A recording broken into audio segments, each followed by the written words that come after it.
नमस्कार साथियों, स्वागत करता हूं आप सभी का अपने इस चैनल मैथ बाय सुधीर पर। आशा करता हूं सभी दोस्त अच्छे होंगे।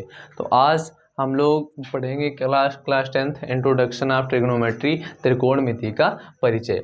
सबसे पहले इसमें जो कुछ भी बेसिक बातें उन पर डिस्कस करेंगे, उसके बाद में देन एनसीईआरटी एक्सरसाइज फर्स्ट को करना शुरू करेंगे। सबसे पहले इसमें तुमको जानना चाहिए कि राइट एंगल ट्रायंगल क्या होता है।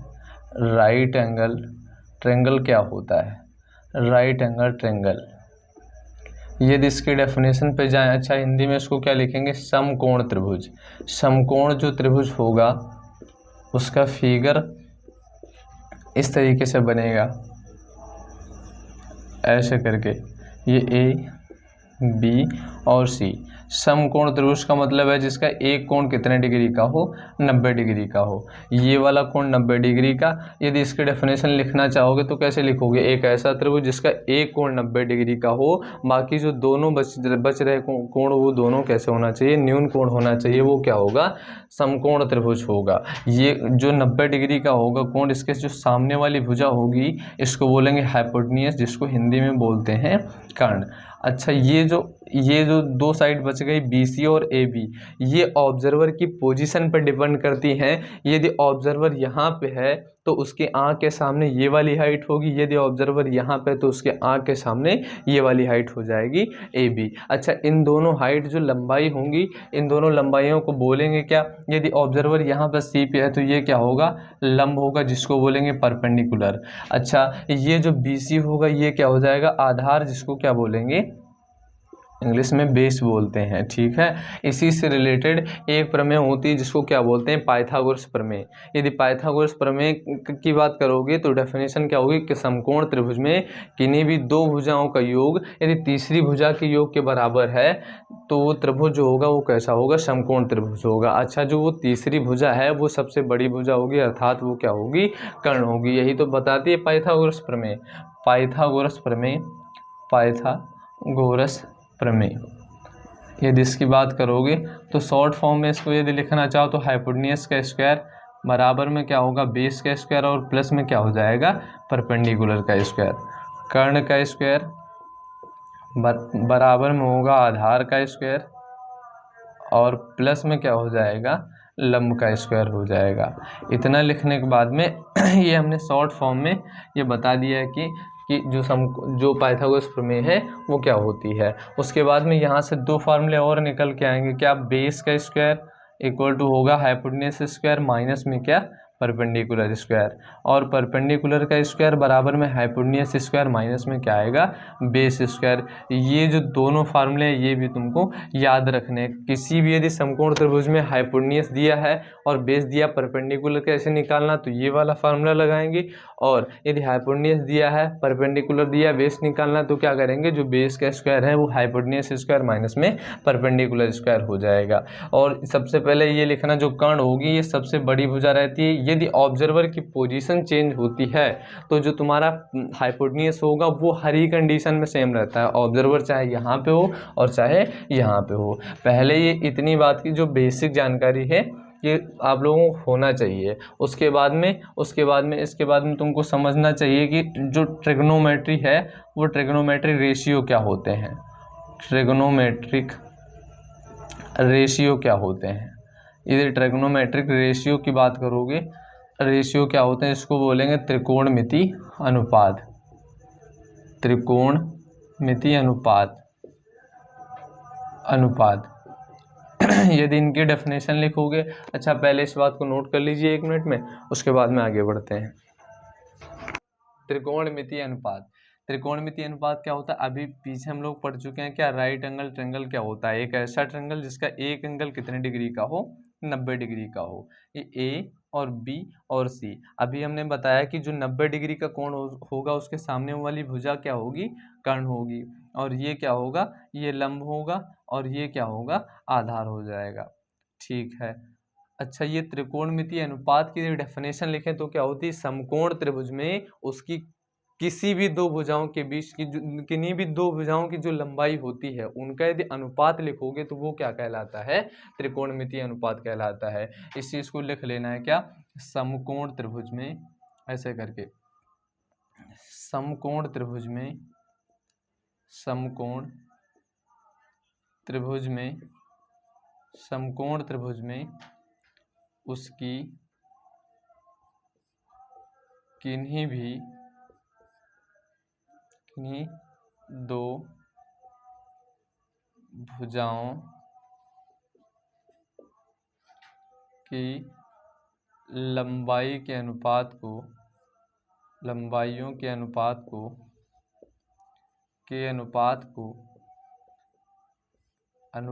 को त्रिकोणमितीय अनुपात कहते हैं। त्रिकोणमितीय अनुपात कहते हैं। ठीक है, इतनी बात लिख लेना। ये समकोण त्रिभुज जो भी बनाते हो, ये साइड इसके बीच में रेशियो होगा, ये साइड इसके बीच में रेशियो होगा, तो उसके बीच का जो अनुपात होगा उसी को क्या बोलेंगे? त्रिकोणमितीय अनुपात बोलेंगे। अच्छा, पेपर में जो क्वेश्चन बन सकता है वो क्या बनेगा? कोई भी दो साइड का रेशियो जो लिखते हो उसका त्रिकोणमितीय अनुपात होगा। इनकी संख्या कितनी होती है? इनकी संख्या 6 होती है। कितनी होती है? 6 होती है। कौन कौन से हैं? इनकी संख्या 6 होती है। कौन कौन से हैं? पहला तुम्हारा हो जाएगा साइन, दूसरा है कॉस, तीसरा है टैन, और चौथा है कॉसेक, और पांचवा है सेक, और 6 नंबर पे जो तुम्हारा आता है वो क्या होगा? कॉट होगा। अच्छा, पहला क्वेश्चन ऑब्जेक्टिव बना सकता है, क्या कहेगा कि ये जो बने हैं इनका जो ये विस्तृत रूप कौन सा है, ये कहाँ से निकल के आए, ये कौन से किसके संक्षिप्त रूप हैं? तो जो साइन है वो साइन का ही संक्षिप्त रूप है, जो कॉस है वो किसका संक्षिप्त रूप है? वो कोसाइन का संक्षिप्त रूप है, और जो टैन है वो किसका संक्षिप्त रूप है? टैन किसका संक्षिप्त रूप है? टेंजेंट का संक्षिप्त रूप है। टैन किसका संक्षिप्त रूप है? टैन का संक्षिप्त रूप है। ऐसे ही यदि कोसेकेंट की बात करो, कोसेकेंट का संक्षिप्त रूप क्या निकल के आता है? कोसेक निकल के आता है। ऐसे ही यदि सेकेंड की बात करोगे तो वहाँ से क्या निकल के आता है? सेक निकल के आता है। और यदि कॉट टेंजेंट की बात करोगे तो वहाँ से क्या निकल के आता है? कॉट निकल के आता है। पेपर में एज इट इज़ कभी कभी पूछ लेता है, एज इट इज़ क्या पूछता है कि निम्नलिखित में से जो कॉट थीटा है वो किसका संक्षिप्त रूप है? तो इनमें से कोई एक लिखा होगा तो क्या होगा? कॉट टेंजेंट होगा। याद रखने का तरीका क्या रहेगा? साइन का साइन ही रहता है, जो कोसाइन है वहाँ से कॉस निकल के आता है। अच्छा, बाकी सब के वो 3 ही लेता है, बस ये अपवाद के रूप में जो कोसेकेंट है वहाँ से वो कितने ले लेता है? 5 ले लेता है। जो कोसेकेंट का संक्षिप्त रूप है कोसेक, बाकी सब का जो संक्षिप्त रूप है वो उसमें आगे ही दिख रहा होगा, क्या? या तो कॉस होगा, साइन, सेक और कॉट होगा। तो इतनी बात को नोट कर लीजिए, उसके बाद में आगे बढ़ते हैं। उसके बाद में ये जो लिखते हैं हमारे 6 त्रिकोणमितीय अनुपात हैं इसके बाद में हमारे जो 6 त्रिकोणमितीय अनुपात अभी हमने जो लिखा है साइन थीटा। अच्छा, ये जो लिखता है साथ में आगे वो थीटा, अल्फा, बीटा, गामा कुछ भी एंगल ले सकता है। थीटा की जगह पे एक्स, वाई, जेड वो कोई भी वेरिएबल भी लिख सकता है। पहले ऐसे ही लिख लीजिए साइन, और दूसरा है कॉस, और तीसरा है टैन, और चौथा है कॉसेक, और फिर आता है सेक, और उसके बाद में आता है कॉट। ये हो जाएंगे 6 त्रिकोणमितीय अनुपात और ये कौन किसका संक्षिप्त रूप है इस पे भी बात कर चुके हैं। अच्छा, उसके बाद में एक बेसिक फार्मूला याद रखना है। जो साइन है वो राइट एंगल ट्रायंगल में किस साइड के बीच में रेशियो की बात करता है, वो एक ये है फार्मूला। याद करने का ट्रिक है ये, और कुछ भी नहीं है। ये LAL और बटे में KA। यहाँ से यदि साइन थीटा लिखोगे, यदि साइन का मान लिखोगे तो साइन क्या बताता है? लंब और कर्ण की बात करता है। साइन जो होता है वो लंब बटे में क्या बताता है? कर्ण बताता है। अच्छा, ये दूसरा ये क्या होगा? कॉस होगा। कॉस क्या बताता है? आधार, और आधार बटे में कर्ण बताता है। उसके बाद में ये हो जाता है टैन क्या बताता है? लंब और बटे में आधार। यहाँ से यदि 3 फार्मूले लिखना चाहें तो क्या होगा? साइन जो होगा वो क्या बताएगा? लंब बटे में कर्ण बताएगा, और जो कॉस होगा वो क्या बताएगा? आधार। ये जो साइन है वो हमारा क्या बताता है, लंब बटे में कर्ण बताता है। जो कॉस है वो क्या बताता है, आधार बटे में कर्ण बताता है। उसके बाद में जो टैन है वो क्या बताता है, लंब और बटे में आधार बताता है। अच्छा, जो साइन कॉस और टैन की वैल्यू लिखते हो तो इससे पहले एक बात और पता होना चाहिए, क्या, ये कौन किसका अपोजिट होता है। जो साइन थीटा अपोजिट होगा, अच्छा ये अभी बता चुके, चाहे theta alpha beta gamma x y z m कोई भी वेरिएबल ले सकता है एंगल को। जो साइन थीटा लिखोगे तो ये क्या होता है, 1 कॉसेक थीटा होता है, ये दोनों अपोजिट होते हैं। ऐसे ही यदि कॉस थीटा की बात करोगे, ये किसका अपोजिट होता है, सेक थीटा का अपोजिट होता है। ऐसे ही टेन थीटा की बात करोगे, वो किसका अपोजिट होता है, कॉट थीटा का अपोजिट होता है। अच्छा, ये साइन यदि कॉसेक का अपोजिट है तो कॉसेक भी किसका अपोजिट होगा, साइन का होगा। ऐसे ही करके लिख सकते हो ना इसको, कॉसेक थीटा इक्वल टू क्या होगा, 1/sin थीटा होगा, sec theta equal to 1/cos theta होगा, और cot theta equal to 1/tan theta हो जाएगा। यहाँ से हमारे ये 3 फार्मूले हैं। अच्छा, इनकी हेल्प से जो साइन और कॉस टेन का रेशियो निकालते हो, वहाँ से कॉसेक और सेक और कॉट का जो रेशियो है वो बहुत ईजिली निकाल सकते हो। कैसे, जो साइन है, यदि लिख रहे हो कॉस, यदि लिख रहे हो कॉसेक का लिख रहे हो, तो कॉसेक का जो साइन का है उसका अपोजिट होता है ना, यहाँ से कॉसेक साइन थीटा बराबर 1/cosec थीटा होगा, तो साइन का अपोजिट कॉसेक होगा। तो साइन यदि लंब बटे कर्ण को बताता है तो कॉसेक किसको बताएगा, कर्ण बटे लंब को बताएगा। ऐसे ही यदि कॉस जो है वो आधार बटे कर्ण को बताता है, तो जो सेक है वो किसको बताएगा, कर्ण बटे में आधार को बताएगा।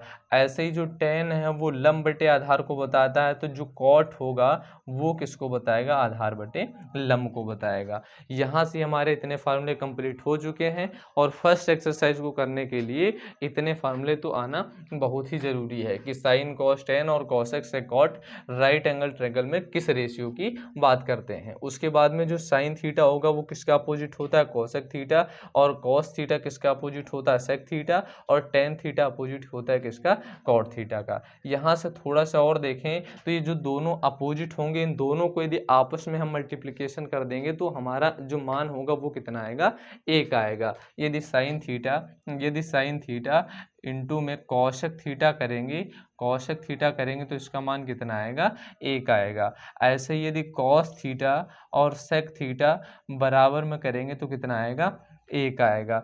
यदि टेन थीटा इंटू में कॉट थीटा करेंगे तो कितना आएगा, 1 आएगा। ये अभी जो बता रहे हैं वही तो लिखा है हमने कि जब भी दोनों आपस में अपोजिट होंगे, दोनों का मल्टीप्लिकेशन लिखते हो तो हमेशा उसका मान कितना आएगा, 1। ये होता क्यों है, तो ये यदि कॉसेक को हम 1/sin लिख सकते हैं ना, जैसे साइन को 1/cosec लिख सकते हो, 1/cosec लिखोगे कट जाएगा, मान कितना आ जाएगा, 1 आ जाएगा। तो पहली एक्सरसाइज को करने के लिए ये इतने फार्मूले आने बहुत ज़रूरी हैं, जो कि ये बेसिक है, इसमें कुछ भी बहुत एक्सट्रीम लेवल नहीं है। अच्छा, एक्सरसाइज जो भी करोगे एनसीईआरटी करेंगे, और फिर उसके बाद में जो अच्छे क्वेश्चन हैं पेपर में आने की ज़्यादा जिनकी संभावना रहती है वो हम लोग यहीं पे लिख के कर लेंगे। तो वीडियो यहाँ से रोक के नोट कर लीजिए। उसके बाद में ये हमारा यदि समकोण त्रिभुज, ये बेसिक क्वेश्चन है बिल्कुल, जो आप लोगों को 2 3 4 करना चाहिए शुरुआत में। यदि समकोण त्रिभुज ABC में एंगल B इक्वल टू कितना है, 90 डिग्री, AB बराबर में कितना है, 5 है, और BC बराबर में कितना है, 12 है, तो कहेगा AC का मान बताइए, AC का मान कितना होगा। तो सबसे पहले क्या करना है, ट्रायंगल खींचिए और उसमें एंगल जो B है वो 90 डिग्री बना दीजिए। ट्रायंगल को बनाते हैं। ट्रायंगल यदि बनाओगे ABC, A और B और C, AB और C, AB की वैल्यू कितनी है, 5 है, और जो BC की वैल्यू है वो कितनी है, 12 है। AC का मान पूछ रहा है। अच्छा, ये सबसे पहले बात की गई थी, पाइथागोरस प्रमेय क्या कहती है, कर्ण का स्क्वायर बराबर में लंब का स्क्वायर, और प्लस में क्या हो जाएगा, आधार का स्क्वायर होगा, प्लस में क्या होगा, आधार का स्क्वायर होगा। इतना लिखने के बाद में AC स्क्वायर, BC 12 का स्क्वायर, और प्लस में 5 का स्क्वायर, और AC स्क्वायर बराबर में 12 का स्क्वायर करोगे 144, प्लस 5 का स्क्वायर करोगे 25, AC स्क्वायर, तो ये हो जाएगा 169। यदि AC का मान निकालोगे, स्क्वायर रूट कितना होगा, 169, और AC बराबर में क्या आएगा, 13 आएगा। AC बराबर में कितना आ जाएगा, 13 आ जाएगा। ये जो AC की लेंथ है वो 13 यूनिट है ना। अच्छा, इसके साथ में कोई भी यूनिट दे नहीं रखी तो हम इसको 13 बताएंगे। यदि सेंटीमीटर, डेसीमीटर, हेक्टोमीटर किसी में भी दी होती तो उसमें लिख लेते। बस ये जो करना आया है, तो ये AC का मान कितना आया है, 13 आया है। तो इस तरीके से जब भी सवाल पहली एक्सरसाइज में करने बैठोगे तो उसमें सबसे पहले ये निकालना आएगा। अच्छा, जो तुम्हारा जो बोर्ड एग्जाम का पेपर होगा वो उसमें ये बेटा सब कुछ लिखना है, ये सब कुछ लिखना है। लिखने का नंबर मिलेगा, आंसर पे काम नहीं करना है, आंसर आ जाए बस काम खत्म। बिल्कुल क्वेश्चन को डिटेल करना है। उसके बाद में क्वेश्चन किस तरीके से आता है पेपर में, ध्यान से देखिए। यहाँ पे ऐसे लिखा होगा, इस तरीके से लिखा होगा, यदि यदि यदि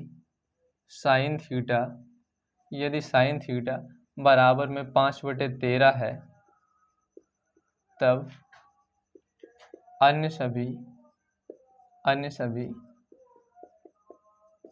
त्रिकोणमिति अनुपात ज्ञात कीजिए। अनुपात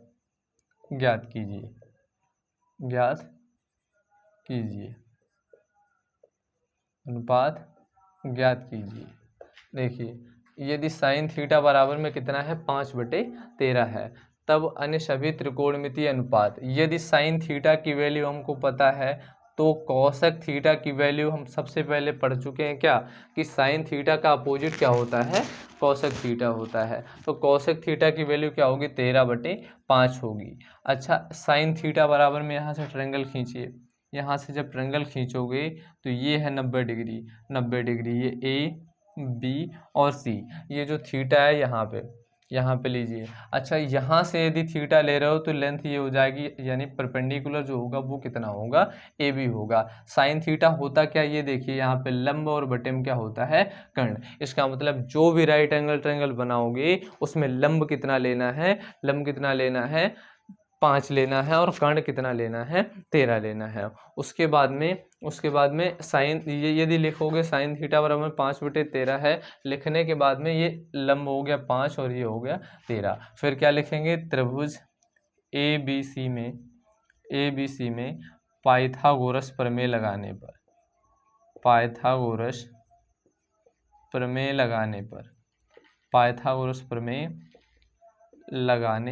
पर यदि ABC में पाइथागोरस प्रमेय लगाओगे, AC का स्क्वायर बराबर में पाइथागोरस प्रमेय यही तो होती है, AB का स्क्वायर, और प्लस में क्या हो जाएगा, BC का स्क्वायर। AC का स्क्वायर बराबर में AC की वैल्यू पता है ना, 13 का स्क्वायर, बराबर में जो AB है उसकी लेंथ कितनी है, 5, इसका स्क्वायर, प्लस में जो BC है वो वैल्यू पता नहीं, इसका स्क्वायर। 169 होगा, 5 का स्क्वायर करोगे 25 होगा, प्लस में क्या होगा, BC स्क्वायर होगा। अच्छा, ये जो 169 माइनस में करोगे 25 होगा, बराबर में कितना हो जाएगा, BC स्क्वायर, और ये 169 से 25 घटाओगे कितना आएगा, 144 बराबर में BC स्क्वायर। अच्छा, BC की वैल्यू जो आएगी वो कितना आएगी, रूट में 144। BC की लेंथ कितनी आ जाएगी, 12। कुछ बच्चों का ये भी डाउट हो सकता है, जब इस तरफ से स्क्वायर हटाते हैं तो उस तरफ प्लस माइनस का रूट आता है, तो ये इस तरीके से होगा। जब भी BC स्क्वायर करोगे तो प्लस माइनस 144 आएगा स्क्वायर रूट में, ऐसे करके। तो एक BC की वैल्यू आएगी 12 और एक BC की वैल्यू आएगी -12। और ये जो लेंथ है वो कभी भी नेगेटिव नहीं हो सकती, इसलिए हर बार हम लोग क्या ले लेते हैं, पॉजिटिव ले लेते हैं। फिर जब ये आ गई 12 तो कह रहा अन्य सभी त्रिकोणमितीय अनुपात ज्ञात कीजिए, तो लिख दीजिए कॉस थीटा क्या होता है, आधार बटे कर्ण होगा, और टेन थीटा क्या होता है, लंब बटे आधार होता है। वो इस तरीके से भी लिख के बताए थे ना, LAL और बटे में KA, यहाँ पे टेन होता है। अब यदि कॉस थीटा की बात करोगे तो आधार इसमें कितना, 12 आ चुका है ना, 12 और बटे में कितना होगा, 13 होगा। यदि टेन थीटा की वैल्यू लिखोगे तो क्या होगा, लंब, और बटे में क्या हो जाएगा, आधार हो जाएगा। इतना लिखने के बाद में यदि कॉट की वैल्यू लिख रहे हो तो टेन की पलट दो, बस कॉट थीटा लिख रहे हो तो 12/5 होगा। यदि सेक थीटा लिख रहे हो तो ये क्या हो जाएगा, सेक थीटा लिख रहे हो तो क्या होगा, 13/12 हो जाएगा। तो ये 4 यहाँ पे रेशियो हो गए और 2 यहाँ पे हो गए, ये 6 रेशियो कंप्लीट हुए हैं। तो इस क्वेश्चन को इस क्वेश्चन को यहाँ तक नोट कर लीजिए, उसके बाद में अभी आगे बात करते हैं। उसके बाद में हमारा अगला क्वेश्चन रहेगा, यदि यदि यदि कॉट थीटा बराबर में 7/8 है, ऐसे करके। एक तो अभी जो पीछे क्वेश्चन कर चुके हैं उस तरीके के होंगे। अच्छा, उसमें किसी भी रेशियो को ले सकता है और कोई भी रेशियो दे सकता है, वहाँ से ट्रायंगल बनाएंगे, देन कुछ भी पूछ लेगा हम बता देंगे। और दूसरा जो भी है वो रेशियो का सम और एडिशन और मल्टीप्लिकेशन डिवाइड भी पूछ सकता है। यदि कॉट थीटा बराबर में 7/8 है, तब 1 प्लस साइन थीटा और 1 minus sine theta, 1 plus cos theta और 1 माइनस में कॉस थीटा का मान ज्ञात कीजिए। कॉस थीटा का मान ज्ञात कीजिए, मान ज्ञात कीजिए, ज्ञात कीजिए। इस तरीके से होगा। इसको कैसे करेंगे? बिल्कुल सेम जैसे पिछला क्वेश्चन था वैसे ही करना है। क्या? कॉट थीटा इक्वल टू क्या होगा? 7/8। अच्छा, यहाँ से कॉट थीटा किस रेशियो को बताता है, ये जब हम पता कर पाएंगे तभी ट्रायंगल को बना पाएंगे। कॉट थीटा होगा, ये कॉट थीटा पता करने के लिए टेन थीटा देखिए। टेन थीटा लंब बटे आधार होता है, तो ये क्या हो जाएगा? आधार और बटे में लंब होगा। एक ट्रायंगल खींचिए, यहाँ पे ट्रायंगल खींचो और वहाँ से इन रेशियो को लिख लो, ए बी और सी। ये है थीटा। कॉट थीटा होगा क्या? आधार बटे में लंब होगा। आधार यदि लिखोगे तो कितना? आधार कितना है? 7। और लंब कितना है? लंब कितना है? 8। यदि इसमें लगाओगे त्रिभुज ए बी सी में पाइथागोरस प्रमेय लगाने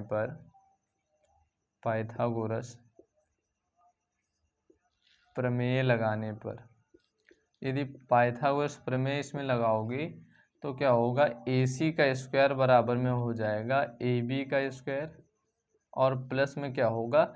BC का स्क्वायर। यदि AC का स्क्वायर करते हो तो 8 का स्क्वायर और प्लस में होगा 7 का स्क्वायर। और AC का स्क्वायर यदि लिखोगे तो 8 का स्क्वायर करोगे 64 और प्लस में 7 का स्क्वायर करोगे 49। AC का स्क्वायर ये बेटा ऐड कर लेना, कितना आएगा? रूट का 113 आ जाएगा। ठीक है, 9 4 13, 6 4 10 और ये कितना होगा? 11 हो जाएगा। यदि यहाँ से स्क्वायर हटाओगे तो AC का मान कितना है? रूट में 113 आया है।